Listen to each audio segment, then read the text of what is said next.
Hello सलाम friend, how are you? ठीक ठाक, खैरियत से हैं आप लोग? ओके नाउ, लास्ट टाइम हम डिस्कस कर रहे थे डिटर्मिनेंट्स के हवाले से, ठीक है ना।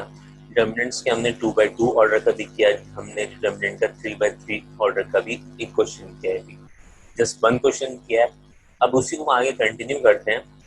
आई होप कि वो जो मैंने आपको मेथड बताया पूरा, वो आपके मेथड समझ में आया होगा और इंशाल्लाह ताला अजीज जो है वो आप इसको फॉलो कर रहे होंगे, ठीक है ना। तो मुझे तो उम्मीद है कि आप उसको फॉलो कर रहे होंगे, इंशाल्लाह जो है वो आगे भी आप काम करेंगे इस हवाले से। तो आज उसी का सेकंड क्वेश्चन करते हैं और फिर मैं आपको कुछ नई चीज़ भी दिखाऊंगा आज के लेक्चर के अंदर कि हमारे पास और क्या क्या ऑप्शंस मौजूद हैं, ठीक है ना। तो आज का लेक्चर बहुत इंटरेस्टिंग है और थोड़ा सा इम्पोर्टेंट भी है और मेरे ख्याल से कुछ बच्चों को ये आता भी होगा और शायद कुछ बच्चों को नहीं आता। जिसको आता है तो बहुत अच्छी बात है, बहुत अच्छी बात है क्योंकि थोड़ा सा रिवाइज हो जाएगा। और जिन बच्चों को नहीं आता तो इंशाल्लाह ताला अजीज जब आप वो टॉपिक समझेंगे जो हम इसमें देखेंगे तो वो आपके समझ में बहुत अच्छे तरीके से आ रहा होगा, ठीक है ना। तो स्टार्ट करते हैं अपना टॉपिक। तो सबसे पहले तो हमने कहा कि हम बात कर रहे थे किसके बारे में, डिटर्मिनेंट्स के हवाले से बात कर रहे थे, ठीक है ना। तो डिटर्मिनेंट्स के अंदर हमने क्वेश्चन जो किया था, अभी अभी सिर्फ वन क्वेश्चन हमने किया था इसका, डिटर्मिनेंट का 3/3 का, ठीक है। तो 3/3 का मैंने बताया था आपको, 3/3 का कोई अपना फॉर्मूला नहीं है, 3/3 का अपना कोई फॉर्मूला नहीं है। 3/3 क्या है, मैथड है, ठीक है ना। आपने क्या करना है, उस मैथड को फॉलो करते हुए आपने 2/2 में कन्वर्ट करना है एंड देन उसके बाद जो आप क्या करोगे, सिंप्लीफाई करेंगे, ठीक है। तो समझें कि अगर आपने मेरी पिछली क्लास अटेंड की है तो आई होप कि मुझे आप इसका आंसर दे सकें कि कितने लोग ऐसे हैं कि मैं चेक करता हूँ कि इसको इसका आंसर आप क्या निकालते हैं, इस डिटर्मिनेंट का आंसर आप क्या निकालते हैं। आप कैलकुलेट करें उसको और कैलकुलेट करने के बाद मुझे आंसर शेयर करें और आंसर शेयर करने के बाद तो मुझे बताएं आपका आंसर क्या आ रहा है। बिल्कुल सेम तरीके से थ्री मेथड में आपने क्या किया था, 1/1 तीन वैल्यूज को बाहर निकाला था, इन थ्री वैल्यूज को बाहर निकाला था, पहला पॉजिटिव में, दूसरा नेगेटिव में, तीसरा पॉजिटिव में, ठीक है ना। जो रॉ निकलती है वो अपनी रॉ और कॉलन साथ लेके निकलती है, जो रॉ निकलती है वो अपनी रॉ और कॉलन साथ लेके बाहर निकलती है, ठीक है। जो रिमेनिंग बच जाता है वो 2/2 के अंदर रह जाता है। तो अपने ख्याल से आपको थोड़ा सा रिवाइज हो आ गया होगा। किसी भी को मैं आपको सिखाऊंगा इसको पूरा कंप्लीट करना, ओके। चलें, आप मुझे आंसर बताएं कि इसका आंसर क्या आना चाहिए।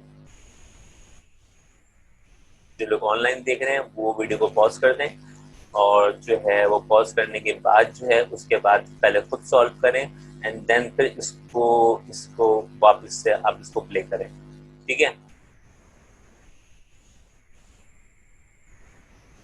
तो इसके बाद करना क्या है, इसके बाद जो हमें जो स्टेप था हमारा वो क्या था, हमारा स्टेप ये था कि हम काम कर रहे थे कैसे।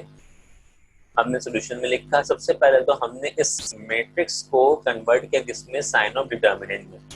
हमने इस मैट्रिक्स को कन्वर्ट किया किसमें, साइन ऑफ डिटर्मिनेंट में। इसको मैट्रिक्स फॉर्म में मत लिखना क्योंकि डिटर्मिनेंट अलग चीज है, मैट्रिक्स अलग चीज है, ठीक है। तो मैट्रिक्स ये साइन देखो कौन सा है और यहाँ पे जो डिटर्मिनेंट का साइन वो कैसा है, ठीक है। तो इसका मतलब क्या हुआ, हम डिटर्मिनेंट कैलकुलेट कर रहे हैं। तो डिटर्मिनेंट को कैलकुलेट करने के लिए हमें यहाँ पे इस मैट्रिक्स को डिटर्मिनेंट फॉर्म में पहले लिखना पड़ेगा एंड देन हम इस पे तमाम प्रोसीजर अप्लाई करेंगे जो प्रोसीजर हम अप्लाई करते हुए आए, ठीक है ना। तो हमने कहा था पहले 3 बाहर निकलेगा, जब 3 बाहर निकलेगा तो मुझे बताओ 3 तो बाहर आ गया, ठीक है। बचा क्या, ये raw, first raw and first column cancel, इसके ऊपर उंगली इस तरह से प्रेस इस तरह से रख दो तो जो रिमेनिंग दिख रहा होगा आपको बड़े आराम से आप इसको निकाल सकते हो, 0, 3, 2, 1। यानी पहली वैल्यू आपने निकाली, 3 को बाहर निकाला तो क्या बचा, 0, 3, 2, 1, ठीक है ना। दूसरी वैल्यू माइनस में बाहर निकलती है, अब ये ऑलरेडी माइनस है, अब ये ऑलरेडी क्या है, माइनस है, तो आप इसको डायरेक्ट माइनस माइनस प्लस लिख सकते हैं, आप इसको डायरेक्ट माइनस माइनस प्लस लिख सकते हैं, ठीक है। तो क्योंकि ये ऑलरेडी माइनस में है तो, और सेकंड वैल्यू क्या होती है, ऑल्टरनेट फॉर्म में होती है, प्लस माइनस प्लस। अगर यहाँ पे माइनस होता तो प्लस माइनस क्या हो जाता, माइनस हो जाता। अगर ये माइनस में होता तो क्या होता, माइनस प्लस माइनस हो जाता, ठीक है ना। तो यहाँ पे भी ये प्लस है तो इसलिए ये प्लस रहा। यहाँ पे चूंकि फॉर्मूले का ऑल्टरनेट माइनस आता है साइन, तो माइनस माइनस क्या हो जाएगा, प्लस हो जाएगा, तो इसलिए +2 बाहर निकलेगा। तो क्या निकलेगा बाहर, माइनस का नहीं प्लस का 2 बाहर निकलेगा, ठीक है। अब ये किस रो में, फर्स्ट रो में, फर्स्ट रो कैंसिल।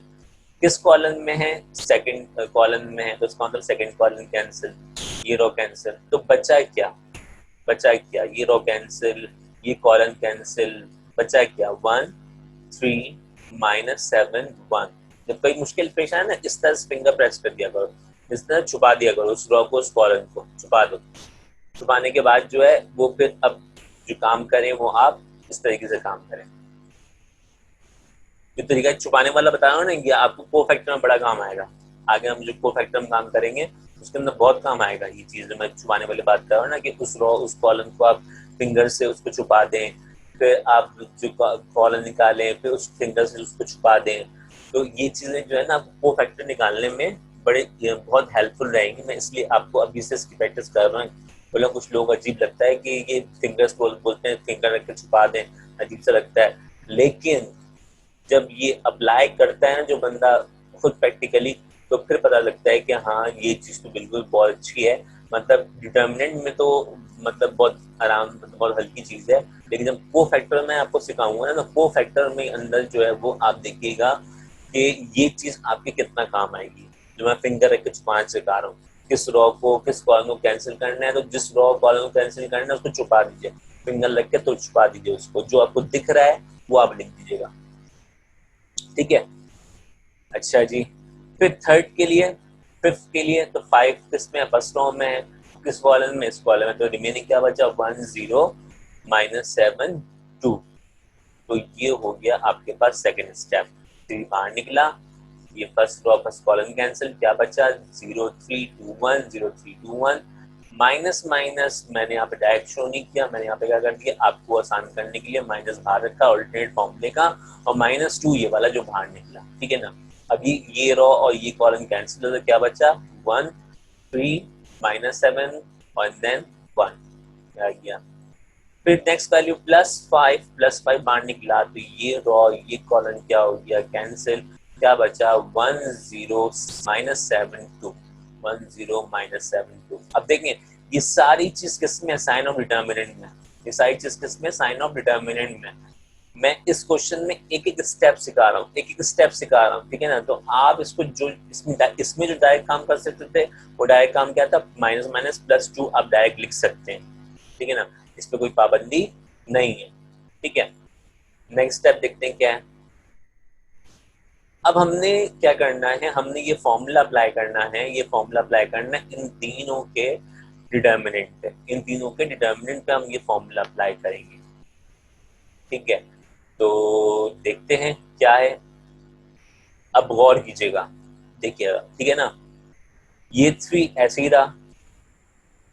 अब इस पूरे को सिंप्लीफाई करने के लिए देखिए कर्ली ब्रैकेट लगाया हुआ है, ये रहा कर्ली ब्रैकेट लगाया हुआ है, ये कर्ली ब्रैकेट है। ये कर्ली ब्रैकेट के अंदर जो कुछ भी लिखा हुआ है वो इस फॉर्मूले से लिखा हुआ है, AD - BC से, ठीक है ना।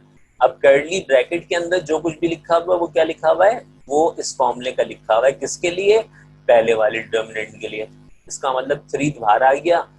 अब मल्टीप्लाई क्या होता है, AD - BC, फॉर्मूला क्या है AD - BC, तो इसका मतलब A कितना है 0, मल्टीप्लाई किससे होगा D से 1 से, तो 0 × 1। फॉर्मूले की माइनस, ये वाला माइनस ऐसे ही रहा,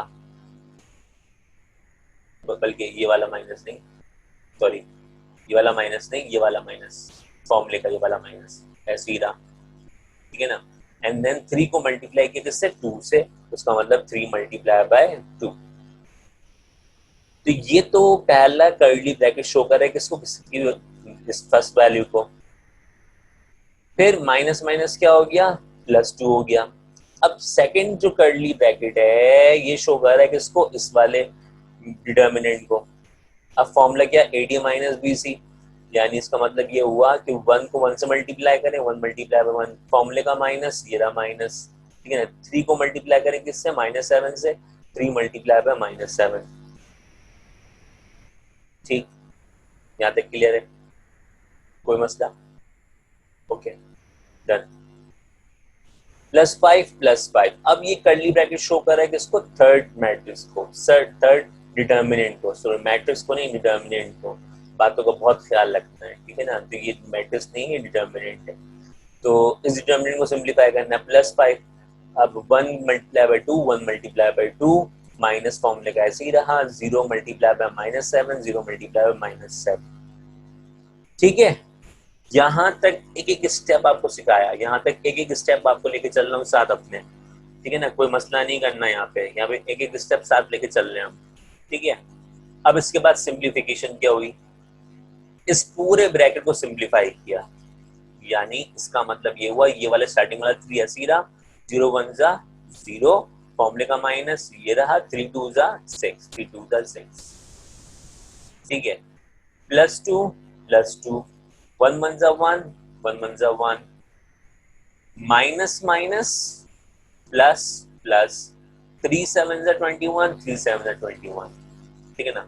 ये काम हम इस स्टेप के बाद भी डायरेक्ट ये वाला काम कर सकते हैं, ये स्टेप शो करना कंपलसरी नहीं है, ये तो आप स्टार्टिंग में इसलिए अप्लाई करो क्योंकि आप प्रैक्टिस कर रहे हो, अभी अभी आप इनिशियल पॉइंट पे हो, इनिशियल जब पॉइंट पर परफेक्शन हो जाएगी तो फिर आप खुद ये स्टेप नहीं लिखोगे, आप जो क्या करेंगे, आप इसके बाद डायरेक्ट ये वाला स्टेप लिखेंगे, ठीक, क्लियर है।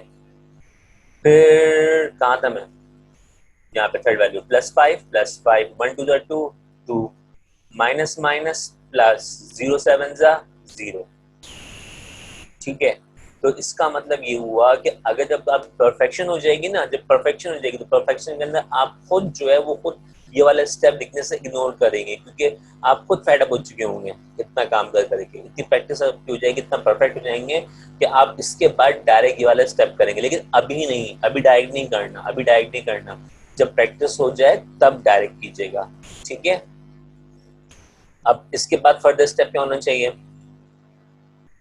ब्रैकेट सिंप्लीफाई, क्या हुआ ब्रैकेट में, 0 -6 -6 बचा, 21 + 1 22 हो गया, 2 + 0 2 हो गया, इसके बाद क्या होना चाहिए, 3 6 18 प्लस माइनस माइनस 3 6 18, 2 को 22 से मल्टीप्लाई करेंगे कितना होगा 44, प्लस 5 2 10, ठीक है ना।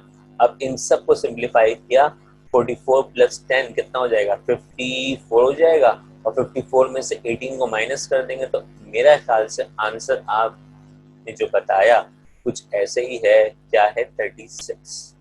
इसका मतलब आखिर में जो स्टेटमेंट आई वो क्या आई, as the determinant is 36 the matrix is said to be non singular. Non singular क्यों है, क्योंकि आपकी जो वैल्यू है वो यहाँ पे 0 नहीं आई है, 0 अगर आ जाती है तो ये सिंगुलर होती है, अगर 0 नहीं आई तो इसका मतलब ये क्या है, नॉन सिंगुलर है। इज देयर एनी कंफ्यूजन, ठीक है। अब इसी चीज को जो है ना, मैं अब आपको एक न्यू चीज है उसके साथ इसको लिंक कर रहा हूँ, मतलब इसी क्वेश्चन को हम डायरेक्टली 2 मिनट्स में भी हम इसको सिंप्लीफाई कर सकते हैं, ठीक है ना। इसी क्वेश्चन को 2 मिनट्स या 1 मिनट्स में भी आप इसको फारिग कर सकते हैं, आंसर मालूम कर सकते हैं, ठीक है ना। वो कैसे होगा, किस तरह से होगा कि 1 मिनट के अंदर आप अपना आंसर खुद जान जाए, तो इसके लिए आपको थोड़ा वेट करना पड़ेगा, ठीक है। तो मिलते हैं ब्रेक के बाद, देखते हैं क्या आता है बीच में, ठीक है।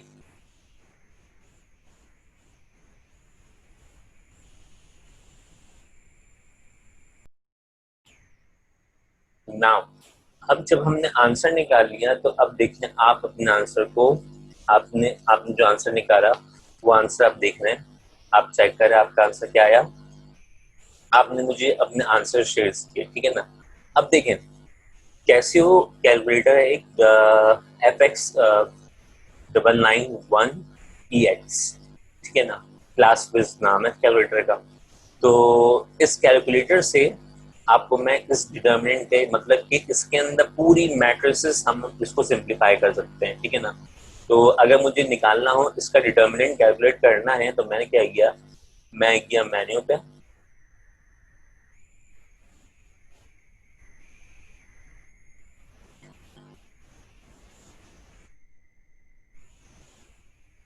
मैं गया मेन्यू पे, फोर्थ ऑप्शन पे ये मैट्रिसेस है, फोर्थ ऑप्शन पे मैट्रिसेस है, तो मैंने फोर प्रेस किया, मैट्रिसेस आ गया, ठीक है ना। अभी कहता है कि डिफाइन करो मैट्रिक्स को, डिफाइन करो मैट्रिक्स को, डिफाइन करो मतलब कि मैट्रिक्स की वैल्यूज प्लेस करें। तो मैंने कहा मैट्रिक्स ए का नाम रखते हैं 1, कितनी रोज चाहिए हमें, इस क्वेश्चन में कितनी रोज है, 3 रोज हैं, तो 3 प्रेस किया, 3 हो गया। कितने कॉलम्स हैं हमारे पास क्वेश्चन के अंदर, 3 कॉलम्स हैं, तो 3 प्रेस किया, तो इसका मतलब आपके पास ये वैल्यू सामने देखें शो हो गई स्क्रीन पे, ठीक है ना। अब इसके अंदर वैल्यूज प्लेस करते जाए, 3 फर्स्ट वैल्यू है, सेकंड वैल्यू -2, -2 पुट कर दिया, 5 5 प्लेस कर दिया, 1 1 प्लेस कर दिया, 0 0 प्लेस कर दिया, 3 3 प्लेस कर दिया, -7 कर दिया, 2 2 1 कर दिया, 1 1। अब यहाँ पे इस चीज को सीखें आप कि अब बार बार मेन्यू का बटन नहीं दबाना। हमने इसी बटन प्रेस किया, स्क्रीन क्लियर, यहाँ पर मैट्रिक्स लिखा हुआ आ गया, हम मैट्रिक्स फॉर्म में, हमने शिफ्ट प्रेस किया, शिफ्ट प्रेस करने के बाद हम गए, बल्कि अब शिफ्ट का ऑप्शन ही नहीं है क्योंकि पुराने वाले कैलकुलेटर में था ये, इसमें तो ऑप्शन पे गए, हमने ऑप्शन में नीचे देखा है क्या क्या है, और नीचे देखा है चेक करें हम क्या है क्या है। अब देखो मैं एरो की से अप डाउन कर रहा हूँ, एरो की से आपको स्क्रीन पे दिख रही होगी, ये मार्क होती हुई, ये मैं अप डाउन कर रहा हूँ, ठीक है ना। तो मैं अप डाउन कर रहा हूँ तो मुझे क्या क्या चीजें मिल रही हैं, तो मुझे पहले जो स्क्रीन थी वो ये थी, मैट्रिक्स को डिफाइन करें, matrix A, matrix B, matrix C, matrix D, जितने भी मैट्रिक्स आप डिफाइन कर सकते हैं करें उसको।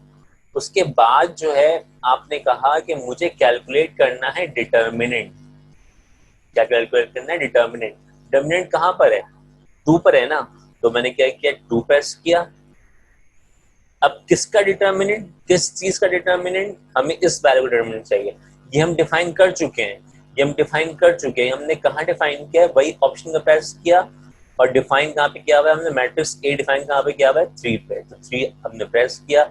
ये जो हमने मैट्रिक्स जो बनाया था, जो मैट्रिक्स हमारे सामने स्क्रीन में मौजूद है, इस मैट्रिक्स में हमने कहा कि यहाँ से इसकी वैल्यू निकाल दी, डिटर्मिनेंट की इक्वल टू का बटन प्रेस किया, आपका आंसर आ गया कितना, 36। सो आई थिंक सो कि आंसर की कैलकुलेशन भी आ गई, और कैलकुलेशन करने के बाद अपना आंसर इस तरह से इसको वेरीफाई कर सकते हैं, ठीक है ना। तो it's very helpful for you. So I think so कि यहाँ पे तो कोई प्रॉब्लम नहीं, ठीक है। तो अब जितने भी डिटर्मिनेंट्स की वैल्यू होंगी, मैंने अभी आपको एक टास्क दिया था, मैंने कहा था कि आप इस क्वेश्चन को करें, और करने के बाद मैंने कहा था कि आप इसको कैलकुलेटर से, फिर मैंने इसको पूरा सॉल्व करके दिखाया आपको, एंड सॉल्व करने के बाद अब मैं आपको डायरेक्ट सिखा रहा हूँ कैलकुलेटर का, ठीक है ना। तो कैलकुलेटर का तरीकेकार आपने सीखा, किस तरीके से हम काम कर रहे हैं, और फिर अब यहाँ पे हमने इस चीज को सीख लिया।